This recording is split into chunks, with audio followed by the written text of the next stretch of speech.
आप देख रहे हैं समाचार एजेंसी ऑफ इंडिया में साइन न्यूज। नमस्कार दोस्तों, समाचार एजेंसी ऑफ इंडिया की साइन न्यूज में एक बार फिर आपका स्वागत है। हिंदवी स्वराज 350वां वर्ष समारोह कृषि वैज्ञानिक विशेषज्ञ गिरीश राय की अध्यक्षता, कथावाचक अतुल रामायणी के मुख्य अतिथि और प्रांत कार्यवाहक महाकौशल प्रांत सुनील देव इसमें मुख्य प्रवक्ता रहे।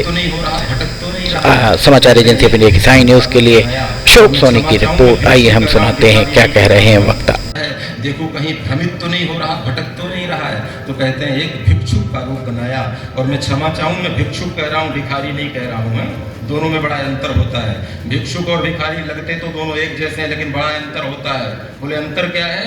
अंतर ये है कि भिक्षुक वो है जिसके पास है तो कुछ नहीं लेकिन चाहिए भी कुछ नहीं, और भिखारी वो है कुछ नहीं लेकिन चाहिए सब कुछ।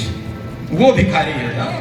8 आने की अगरबत्ती और 5.5 रुपए का नारियल और इतना चढ़ा के सुख संपत्ति घरे आवे कष्ट मिटे तन का, ये असली भिखारी है। 5.5 रुपए में सब चीज मांग रहा है। तो भिक्षुक का रूप लेके पहुंचे। और 500 वर्षों में हम देखेंगे तो जो भी राजा बना उसको पीढ़ी दर पीढ़ी राज्य मिला, या उसने किसी ने अपने ही राजा को पदच्युत करके उसका राज्य स्वीकार किया। तो जीतने के बाद उसको सेना भी मिली, नायक भी मिले, शासन करने वाले योग्य व्यक्ति भी मिले। लेकिन शिवाजी के साथ ऐसा नहीं है। जैसा पहले वक्ता ने बताया कि प्रभु राम ने वनवासियों को एकत्रित करके और संगठित सेना करके उसमें से रावण का वध किया है। लेकिन उस शिवाजी का निर्माण कैसे हुआ? तो यदि शिवाजी को समझना है तो शिवाजी की कथा को समझना है, शिवाजी को समझना है तो माता जीजाबाई को समझना है। और इसलिए उसका एक छोटा सा चित्रण करने का मैं प्रयास करूंगा आपके साथ।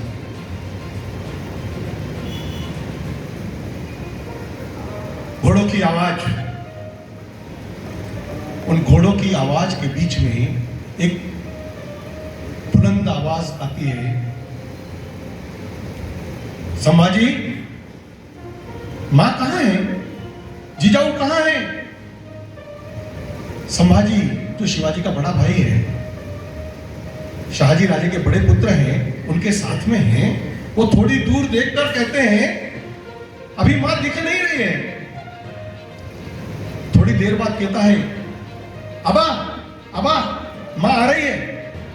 मां जीजाऊ उतरी, मां जीजाऊ उतरी और शाहजी राजे बोले यदि इस गति से चले तो हम पकड़े जाएंगे। जीजा माता कहती हैं आप सही कह रहे हैं, अब मेरे से तीव्र गति से चलना नहीं हो सकता है, और आप जीवित हैं, मेरा सुहाग जीवित है तो मैं जीवित हूं, इसलिए आप आगे निकल जाइए। फिर आपका क्या होगा? मुझे आपके साड़ू भाई यही पास में रहते हैं, विश्वास राव, उनके पास छोड़िए। नीति से चक्रव्यूह को ढीला भी कर लिया और बाद में अपने बेटे के साथ पलायन भी कर लिया, और 40 दिन में फिर से पहुंच गए रायगढ़ पर। औरंगजेब अपने सैनिकों से पूछता है, ऐसा वर्णन जानता राजा में किया गया है। वो जानता राजा में अपने सैनिकों से पूछते हैं ये शिवाजी गया कैसे? ये शिवाजी को भागना कैसे पड़ा? तो वो लोग उत्तर देते हैं घोड़े पर बैठकर गया। हर 25 किलोमीटर पर घोड़े बदले थे उसने। अरे बोले 25 किलोमीटर पर घोड़े बदले थे, पर शिवाजी तो एक ही था, वो कैसे गया? लेकिन शिवाजी घोड़े पे गए ही नहीं। शिवाजी तो सन्यासी के वेश में 40 दिन पैदल चलकर गए। वो भी इतिहास आप लोग पढ़ेंगे तो बड़ा रोमांचक, बहुत आनंददायक इतिहास है। वो शिवाजी वहां पहुंचने के बाद मात्र 3 साल में अपने सारे किले फिर से वापस लेते हैं। उसमें से एक किला कोंढाना है जो अध्यक्ष महोदय ने वर्णन किया था। उनका वर्णन सुनकर मेरे मन में रहा नहीं, मैंने कहा मैं वैसे अपने सारे बौद्धिकों में इसको ले लिया, पर यहां ले रहा हूं। वो इसलिए ले रहा हूं कि वो तानाजी कैसा था, शिवाजी का एक एक सैनिक कैसा शूरवीर था, उसका वर्णन है।